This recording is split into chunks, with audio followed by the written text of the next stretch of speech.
Hello दोस्तों, कैसे हैं आप सब। तो देखिए लेके आ गया हूँ आपके लिए एक और वीडियो। भारत का संविधान। देखिए आज से हम स्टार्ट कर रहे हैं भारत का संविधान। और मैं आपको टोटल संविधान करा दूंगा क्योंकि इस टॉपिक से काफ़ी सारे क्वेश्चन कॉम्पिटिटिव एग्जाम में पूछे जाते हैं। एसएससी, बैंकिंग, रेलवे, एनटीपीसी, आप कोई भी एग्जाम उठा लीजिए, भारतीय संविधान के एक्ट, अनुच्छेद, आर्टिकल, इनसे काफ़ी सारे क्वेश्चन पूछे जाते हैं। तो ये आज की संविधान की पहली वीडियो है। इसके बाद आपको बैक टू बैक वीडियो मिलती रहेंगी।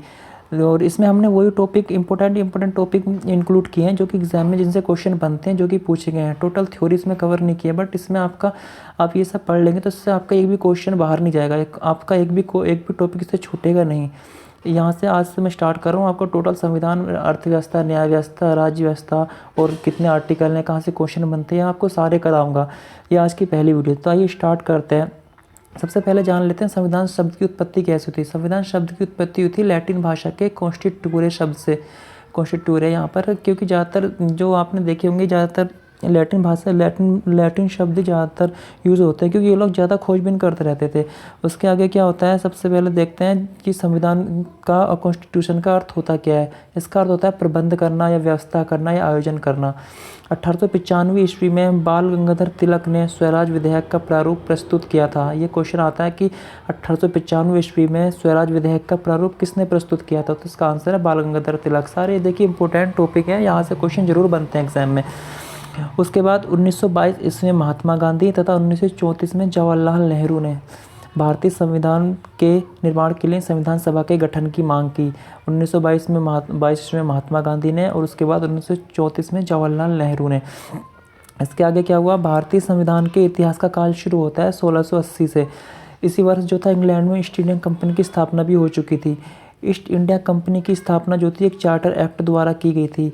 कंपनी के प्रबंधन की समस्त शक्ति जो थी गवर्नर और 24% सदस्य बने थी। यानी कि क्या था, जो कंपनी बनी थी उसकी जो शक्ति थी उसमें एक गवर्नर था और उसके 24 सदस्य थे। उन सब में उसकी शक्ति नहीं थी यानी कि जो एक मेन गवर्नर था और 24 सदस्य वो उसके कार्यकाल की देखभाल करते थे। इससे पहले सबसे पहले फिर आता है 1726 का चार्टर एक्ट। देखिए एक्ट से ही बहुत सारे क्वेश्चन पूछे गए हैं और पूछे जाते हैं और पूछे जा रहे हैं। मैं इसमें आपको सारे एक्ट करा दूंगा, इस वीडियो में तो नहीं, इसके बाद बैक टू बैक जो वीडियो मिलेंगी मैं आपको सारे एक्ट कराऊंगा कहाँ कहाँ से क्वेश्चन बनते हैं। तो आइए सबसे पहले आता है 1726 का चार्टर एक्ट। इसमें क्या था, कोलकाता, बम्बई, मद्रास प्रेसिडेंसियों के राज्यपाल और उनकी परिषद को विधायी अधिकार प्रदान किया गया। तीन प्रेसिडेंसी थी। ये क्वेश्चन आता है कौन कौन सी प्रेसिडेंसी थी, बम्बई, मद्रास और कोलकाता। ये तीन प्रेसिडेंसी अंग्रेजों ने बनाई थी और अब तक शक्ति जो थी कंपनी के बोर्ड ऑफ डायरेक्टर्स में नहीं थी। उसके बाद आता है 1773 का रेगुलेटिंग एक्ट। यहाँ से ही बहुत क्वेश्चन पूछे जाते हैं। इस अधिनियम के द्वारा क्या था, बंगाल के गवर्नर को बंगाल का गवर्नर जनरल पद नाम दिया गया। देखिए बहुत इंपॉर्टेंट क्वेश्चन है, ये कई बार पूछा गया एग्जाम में, इसको याद कर लीजिए। उसके बाद क्या हुआ था, कोलकाता के गवर्नर को बंगाल, बिहार, उड़ीसा के लिए भी विधि बनाने का अधिकार दिए गए। दीवानी अनुदान के फलस्वरूप कंपनी बंगाल, बिहार और उड़ीसा प्रांत की वास्तविक शासक बन गई थी। इस एक्ट के द्वारा कोलकाता में एक सुप्रीम कोर्ट की स्थापना की गई और कोर्ट के दीवानी, फौजदारी, नौसेना तथा धार्मिक मामलों की सुनवाई एवं फैसले का अधिकार प्राप्त हो गया। ये क्वेश्चन भी कई बार पूछा जाता है कि किस एक्ट के द्वारा कोलकाता में सुप्रीम कोर्ट की स्थापना की गई, तो इसका आंसर होगा 1773 का रेगुलेटिंग एक्ट। उसके बाद आगे शुरू करते हैं। इस कोर्ट में एक मुख्य न्यायाधीश था और 3 अपर न्यायाधीश होते थे। ये क्वेश्चन भी कई बार पूछा गया है कि जो कोलकाता में सुप्रीम कोर्ट बनाया गया था उसके मुख्य न्यायाधीश कौन थे। इसके मुख्य न्यायाधीश थे सर एलिजा एम्पे। 3 अपर न्यायाधीश होते थे और एक मुख्य न्यायाधीश। तो एक मुख्य न्यायाधीश सर एलिजा एम्पे थे, उनके साथ जो 3 अपर न्यायाधीश थे वो थे चैम्बर्स, लिमेंस्टर और हाइड। इनके नाम तो अभी तक पूछे नहीं गए, हो सकता है कहीं पूछे जाएं। इसके माध्यम से ब्रिटिश सरकार को कोर्ट ऑफ डायरेक्टर के माध्यम से कंपनी पर नियंत्रण सशक्त हो गया। राजस्व, नागरिक और सैन्य मामलों की जानकारी ब्रिटिश सरकार को देना आवश्यक कर दिया गया। प्रथम गवर्नर जनरल वॉरेन हेस्टिंग्स थे। ये भी क्वेश्चन कई बार पूछा गया है, इसको भी आप याद कर लीजिए। देखिए ये जो लिखा है, इसके माध्यम से ब्रिटिश सरकार को कोर्ट ऑफ डायरेक्टर्स के माध्यम से कंपनी पर नियंत्रण सशक्त हो गया। जब 1773 का रेगुलेटिंग एक्ट आया तो उसके बाद जो पहले न्यायाधीश बनाए गए तो राजस्व, नागरिक और सैन्य मामलों की जानकारी ब्रिटिश सरकार को देना आवश्यक कर दिया गया था। यानी कि जो भी राजस्व या सैन्य मामलों की जो भी जानकारी होगी वो ब्रिटिश सरकार को जरूरी थी देनी। उसके बाद आता है पिट्स इंडिया एक्ट 1784। ये भी इम्पोर्टेंट क्वेश्चन है। वेरी इंपॉर्टेंट टॉपिक है, ये कई बार यही पूछ लेते हैं कि पिट्स इंडिया एक्ट कब आया था, तो 1784 में। पिट्स इंडिया एक्ट को एक्ट ऑफ सेटलमेंट के नाम से भी जाना जाता है। राजनीतिक मामलों के प्रबंधन के लिए बोर्ड ऑफ कंट्रोल का गठन किया गया 1784 एक्ट के अंतर्गत। इस एक्ट के द्वारा द्वैध शासन की व्यवस्था को आरंभ किया गया, ये भी काफ़ी महत्वपूर्ण क्वेश्चन है। किस एक्ट द्वारा द्वैध शासन को आरंभ किया गया था? 1784 के पिट्स इंडिया एक्ट द्वारा।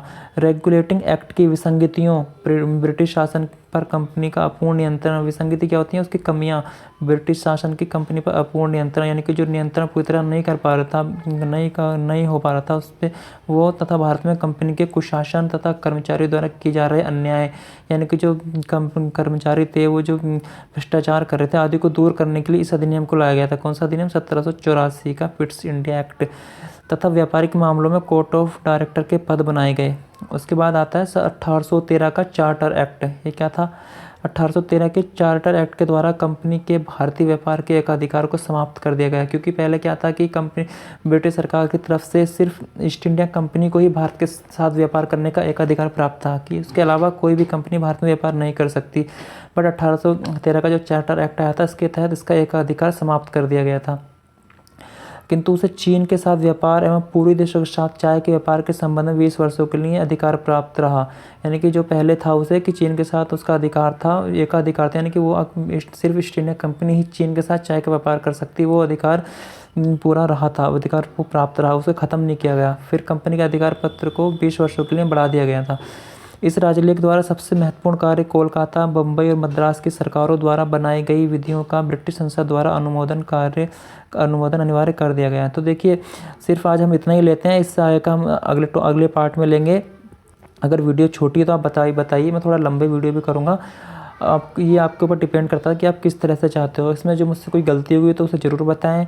अगर देखिए, पिछली वीडियो में मेरी काफ़ी आवाज़ कम आ रही थी, इससे कमेंट भी आया था कि आप आवाज़ थोड़ी इम्प्रूव कीजिए। अगर इसमें कोई गलती होती है तो आप मुझे कमेंट में बताइए, और मेरी आवाज़ कैसी आ रही है बताइए। अगर वीडियो अच्छी लगे तो इसको लाइक ज़रूर कीजिए, और हो सके शेयर कर दीजिए, और सब्सक्राइब करना ना भूलें।